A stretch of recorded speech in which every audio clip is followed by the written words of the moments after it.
అందరికీ thank you అండి.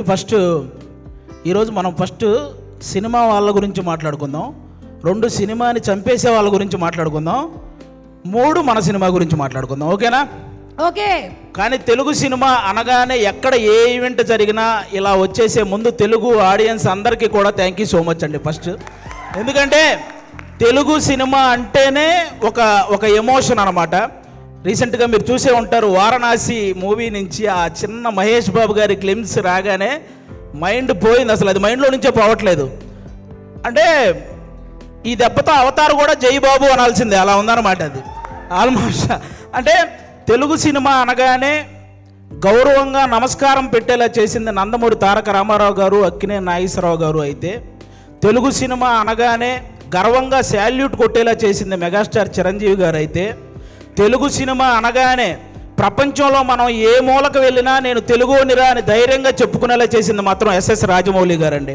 ఆయనకి నాన్ స్టాప్గా సక్సెస్ రావాలని మనస్ఫూర్తిగా కోరుకుంటున్నాను. ఇప్పుడు ఆ వారణాసి గురించి ఎందుకు మాట్లాడాల్సి వచ్చిందంటే, ఆ రోజు జరిగిన ఆ గ్లోబల్ ఈవెంట్ అంత సక్సెస్ అవ్వడానికి one of the main reason మన సుమగారికి నిజంగా అసలు మామూలు విషయం కాదు. అంటే అంత పెద్ద ఈవెంట్లో చిన్న అంతరాయం కలిగినా కూడా ఆవిడ మేనేజ్ చేసిన విధానం మాత్రం వేరే లెవెలు.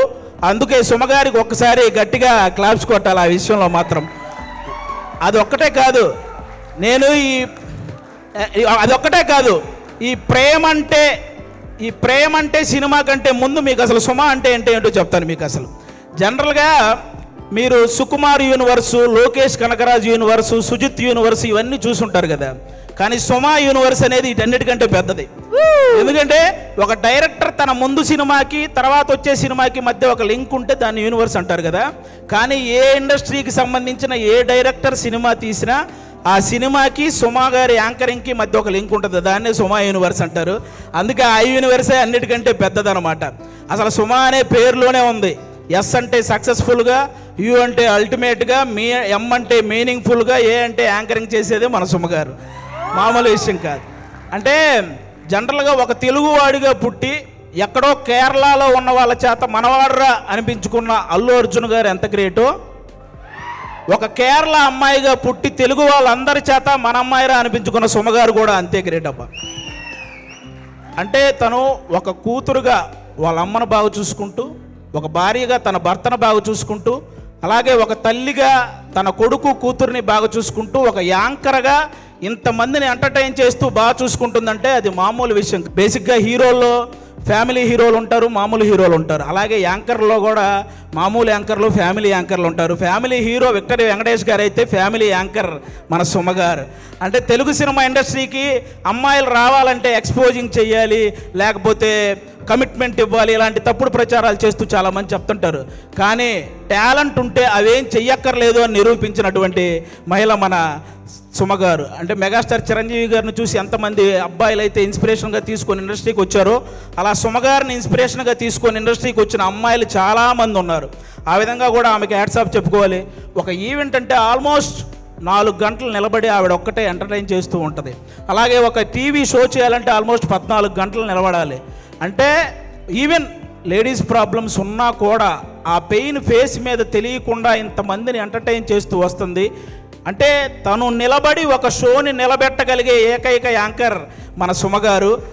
ఆల్మోస్ట్ ఇప్పుడు కాదు, 91లో వచ్చారండి. 91 నుంచి అంటే 34 సంవత్సరాల నుంచి నాన్ స్టాప్గా మనందరినీ ఎంటర్టైన్ చేస్తూ తన ప్రమోషన్స్తో ఎన్నో సినిమాలను సక్సెస్ చేసిన సుమ గారికి కూర్చొని కాదు, ఒక్కసారి అందరూ స్టాండింగ్ ఓవేషన్ ఇచ్చి క్లాప్స్ కొట్టాలని మనస్ఫూర్తిగా కోరుకుంటున్నాను. సీరియస్లీ అసలు అంటే నాకు ఇష్టమైన హీరోలకి, కమెడియన్లకి, డైరెక్టర్లకి, వీళ్ళందరికీ చాలామందికి పద్మశ్రీ అలాగే పద్మభూషణ్ ఇలాంటి అవార్డులు మీరు రావటం చూశారు. అవన్నీ మనకు కూడా చాలా హ్యాపీనెస్ని ఇచ్చాయన్నమాట. తన ప్రొఫెషన్లో ఇంతమందిని ఎంటర్టైన్ చేస్తూ ఇంతమంది చేత ఒక గౌరవం దక్కించుకున్నటువంటి సుమగారికి కూడా అలాంటి అరుదైన గౌరవం దక్కాలని నేను మనస్ఫూర్తిగా కోరుకుంటున్నాను. నిజంగా థ్యాంక్ యూ సో మచ్ సుమగారు.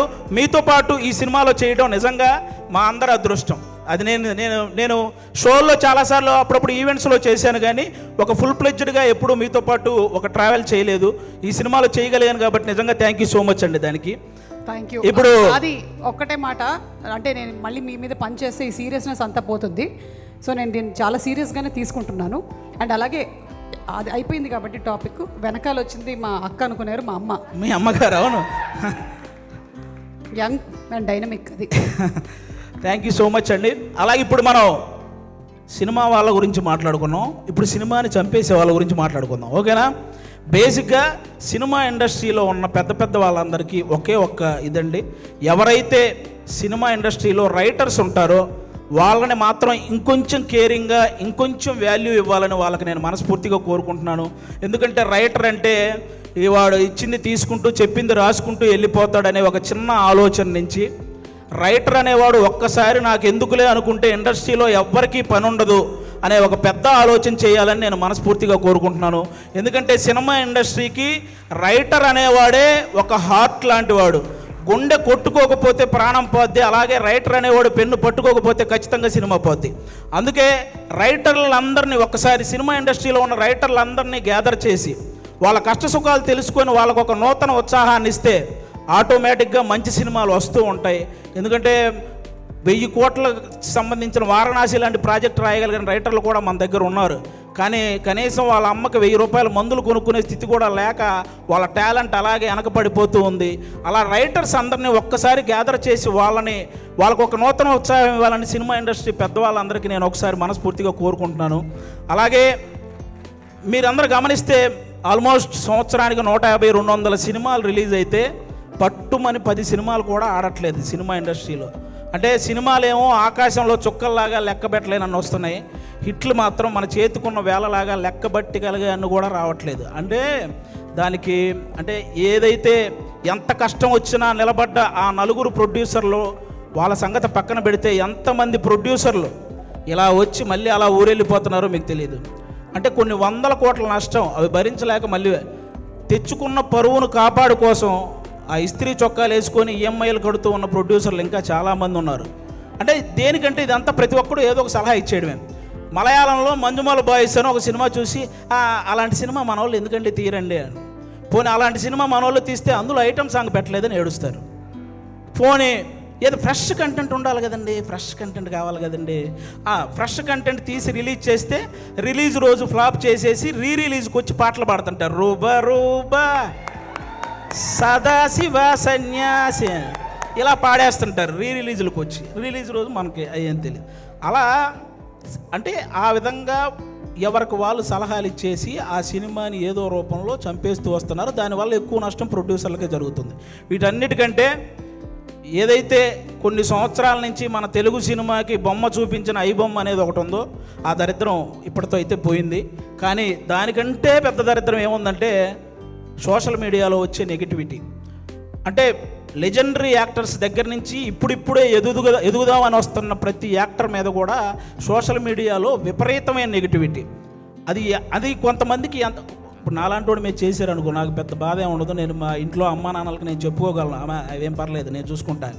కానీ కొంతమంది అందరికీ అలా ఉండదు. కొంతమంది వాళ్ళ పేరెంట్స్ సెన్సిటివ్ అయి ఉండొచ్చు, ఆ పర్టికులర్ యాక్టర్ సెన్సిటివ్ అయి ఉండొచ్చు. అలా ట్రోల్ చేయడం వల్ల వాళ్ళు మనస్తాపానికి గురైపోయి ఖచ్చితంగా వాళ్ళు చేసే ప్రాజెక్టుల విషయంలో కానీ వాళ్ళు చేసే పనుల విషయంలో కానీ వెనకపడుతూ ఉంటారు. అది మీరు గమనించాలి. నేను ఓన్లీ ఏదో చిన్న చిన్న వాళ్ళ గురించి చెప్పట్లేదు.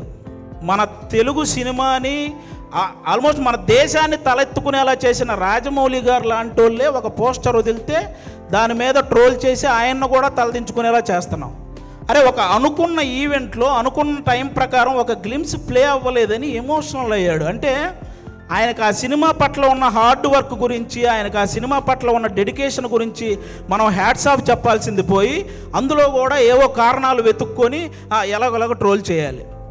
అక్కడ తప్పు జరగలేదు అసలు. ఆయన బేసిక్గా నాకు రామాయణం మహాభారతం అంటే చాలా ఇష్టమని చెప్పిన వ్యక్తి. అలాంటి వ్యక్తి ఎవరైనా రాముడి గురించి నాకు తీసే అవకాశం వచ్చిందని చెప్పిన వ్యక్తి. ఆయన ఆ రోజు హనుమంతుడి మీద అలిగాడే కానీ అవమానించలేదు. ఇది ఒక్కటి అందరూ గుర్తుపెట్టుకోవాలని నేను మనస్ఫూర్తిగా కోరుకుంటాను. ఒకరు కాదు, సినిమా కోసం ఎన్టీఆర్ గారు సన్నబడితే ఆయన మీద ట్రోలింగ్, మన బాలకృష్ణ గారు మాట్లాడితే ట్రోలింగ్, అల్లు అర్జున్ గారు నవ్వితే ట్రోలింగ్, సాయి ధర్మ తేజ్ గారు యాక్సిడెంట్ అయ్యి ఆయనకు మాట్లాడడానికి ఇబ్బందిగా ఉంటే దాని మీద కూడా ట్రోలింగ్. అరే మనం బయట దేశాలకు వెళ్తే జస్ట్ మనం బాహుబలి అంటే కానీ ఓ మీరు ఇండియనా అనే పరిస్థితి ఉండదు. అలాంటి ప్రభాస్ గారి లుక్స్ మీద ట్రోలింగ్, రామ్ చరణ్ గారి చికిరి చికిరి అనే సాంగ్ పక్క దేశాల వాళ్ళు కూడా రీల్ చేస్తున్నారు. అలాంటి ఆ స్టెప్పుల మీద ఇక్కడ ట్రోలింగ్. ఒకరు కాదు, విజయ్ దేవరకొండ గారి మీద మన ఇండస్ట్రీ వాళ్ళే ట్రోలింగ్. అంటే ఒక వ్యక్తి ఇంకా అంతకు మించి ట్రోలింగ్, అంత మానసికంగా ఒక వ్యక్తిని కుంగవేయాల్సిన పనే ఉంది. ఇప్పుడు బాహుబలి, RRR, పుష్ప ఎలాగో ఒక వర్గానికి అర్జున్ రెడ్డి లాంటి సినిమా కూడా అలాగే. అతనికి బౌన్స్ బ్యాక్ అయ్యే టైం కూడా ఇవ్వకుండా అతని మీద అంత ట్రోల్ చేస్తూ ఉంటే అతను ఎంత ఇబ్బంది పడతాడో ఆలోచించాలి. ఒక శ్రీలీల అని ఒక తెలుగు అమ్మాయి ఇక్కడి నుంచి బాలీవుడ్, తమిళనాడు ఇలా వెళ్ళి అన్ని ఇండస్ట్రీల్లో వర్క్ చేస్తుంటే ఆ అమ్మాయి డ్యాన్స్ చేస్తుంది కానీ యాక్టింగ్ పెద్ద. ఇప్పుడు భగవంత కేసరి అనే సినిమా నేషనల్ అవార్డు దృష్టికి వెళ్ళిందంటే బాలకృష్ణ గారి పర్ఫార్మెన్సు, అలాగే అనిల్ రావుపూడి గారి కథతో పాటు శ్రీలీల గారి పర్ఫార్మెన్స్ కూడా వన్ ఆఫ్ ద రీజన్ కదా. అలాంటి అమ్మాయిని అంత బ్లేమ్ చేయడం ఏంటి? ఒకటిగా మెగాస్టార్ చిరంజీవి గారి మీద డీప్ ఫేక్ AI వీడియోలు చేశారబ్బా. ఇంతకంటే దరిద్రం ఏమైనా ఉంటుందా? నాకు తెలిసి ఆయన రికార్డులు కొట్టిన పోస్టర్లు గోడల మీద పడేటప్పుడు ఆ ట్రోలింగ్ చేసినోడు వాళ్ళ అమ్మ కడుపులో కూడా పడి ఉండడు. అలాంటి వ్యక్తులు వాళ్ళు. ఆయన 3 దశాబ్దాలు 1వ నంబర్ పొజిషన్లో ఉన్నప్పుడు వీడికి అసలు ఒకటంటే ఇలా ఉంటుందని కూడా తెలియదు. మన తుఫాన్ వచ్చిన ఆయన సినిమాల కోసం మనం పరిగెత్తుకుంటూ వెళ్తున్నప్పుడు వాడికి నడవటం కూడా వచ్చి ఉండదు. అలాంటి వాడు వచ్చి మెగాస్టార్ చిరంజీవి గారి మీద ట్రోల్స్. అరే మెగాస్టార్ చిరంజీవి గారు ఒక స్టేట్కో ఒక క్యాస్ట్కో సంబంధించిన వ్యక్తి కాదు, ఒక దేశం గర్వించదగ్గ వ్యక్తి మెగాస్టార్ చిరంజీవి గారు. అలాంటి వ్యక్తి మీద ట్రోలింగ్. ఈ ట్రోలింగ్ ఎందుకు, వీటి వల్ల సినిమా ఎందుకు చనిపోతుంది అంటున్నానంటే, నేను హీరోల మీద ట్రోలింగ్ చేయడం వల్ల, ఇంతమంది స్టార్ హీరోల మీద ట్రోలింగ్ చేయడం వల్ల రేపొద్దున తెర మీద వాళ్ళు హీరోయిజం చూపించినా అది చాలా కామెడీగా అయిపోతుంది నార్మల్ జనాలకు, చూసే వాళ్ళకి. అందుకే ఆ హీరోయిజం ఫెయిల్ అవుతుంది కాబట్టే సినిమాలు ఫెయిల్ అవుతున్నాయి. అరే 100 కోట్లు ఖర్చు పెడుతున్న ప్రొడ్యూసర్లు ఒక పక్క ఒక సినిమా హిట్ అయితే ఇంటికెళ్ళి మా అమ్మ నాన్నకి చెప్పుకుంటామని వెయిట్ చేస్తున్న డైరెక్టర్లు, ఒక సక్సెస్ వస్తే కానీ ఇంకో సినిమాలో మళ్ళీ కంటిన్యూ చేయరు అని ఆశపడే టెక్నీషియన్స్, అరే ఫ్యామిలీస్ని వదిలేసి అభిమానుల కోసం హిట్ ఇవ్వాలని చెప్పి కష్టపడుతున్న హీరోలు, ఒక సినిమా హిట్ అయితేనే జీతం పెరుగుతుందనే ఆశించే సినిమా కార్మికులు, ఇంతమంది కష్టాన్ని ఒక చిన్న నెగిటివిటీ ట్రోలింగ్తో మీరు కంప్లీట్గా దాన్ని చంపేస్తున్నారు. ఒక్కరు కాదండి, అసలు ట్రోలింగ్ అంటే ఇప్పుడు మీరు బ్రహ్మానందం గారి రియాక్షన్స్తో మీరు ట్రోల్ చేస్తారు, అవి మేము కూడా నవ్వుకుంటాం, అందరూ నవ్వుకుంటారు. కానీ ట్రోలింగ్ అనేది నవ్వుకునేలా ఉండాలి కానీ నవ్వుల పాలు చేసేలా ఉండకూడదని ఒకసారి ఆ చేసే వాళ్ళకి నేను మనస్ఫూర్తిగా కోరుకుంటున్నాను. అలా ఇంకెప్పుడూ కూడా ఇంతమంది లెజెండ్స్ ఎంతో సాధించి ఇక్కడ వరకు వచ్చారు, వాళ్ళని అంత ఈజీగా నెగిటివ్ చేసే ప్రయత్నం చేయకండి అని వన్స్ అగైన్ నేను మనస్ఫూర్తిగా కోరుకుంటున్నాను. అలాగే ఇప్పుడు వాళ్ళకి చెప్పేశాను కాబట్టి చాలు. అలాగే కొంతమంది ఇంకా రివ్యూవర్స్ ఉన్నారు, వాళ్ళకు కూడా కొంచెం చూసుకొని చెయ్యాలని వాళ్ళకి మనస్ఫూర్తిగా కోరుకుంటున్నాను. చాలామంది మంచి రివ్యూవర్స్ ఉన్నారు, సినిమా గురించి చాలా బాగా చెప్తారు, సినిమా గురించి బాగా చెప్పి ఈ సినిమా నచ్చితే మంచి హైప్ ఇస్తారు, నచ్చకపోతే ఇందులో ఈ నచ్చిన విషయాల కోసం మీరు వెళ్ళొచ్చు అని చెప్తారు. అలా చెప్తే చాలా బాగుంటుంది. అంతేగాని సినిమా మీద వెటకారం చేస్తూ రివ్యూలు ఇస్తుంటారు. వాళ్ళకి అర్థం కాని విషయం ఏంటంటే ప్రొడ్యూసర్లు ఎంత నష్టపోతున్నారో ఒకసారి ఆలోచించాలని మనస్ఫూర్తిగా కోరుకుంటున్నాను. ఇక మా ప్రేమంటే సినిమాలో, ముఖ్యంగా మా ప్రేమంటే సినిమాలో మా ప్రియదర్శి బ్రదర్ ఇందాక నాగ చైతన్య గారు చెప్పినట్టే వర్స్టైల్ యాక్టర్, అసలు మామూలుగా కాదు. అతను ఏ సినిమా పట్టుకుంటే ఆ సినిమా లక్కీ అన్నట్టు మారిపోయింది.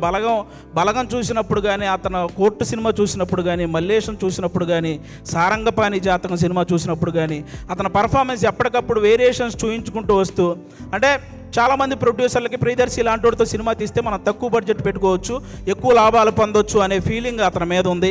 కాబట్టి అలాంటి ప్రియదర్శి గారు, మన ఆనంది గారు ఇక్కడ చెన్నై, తమిళ్లో రెండిట్లో కూడా ఆవిడ చాలా పాపులారిటీ సాధించిన అమ్మాయి, మన తెలుగు అమ్మాయి. చాలా ముచ్చటగా ఉంటుంది చూడడానికి. ఆనంది గారు ఎక్కడ పర్ఫామ్ చేసినా, ఏ సీన్ చేస్తున్నా అలా చూస్తుండిపోవాలనిపిస్తుంది.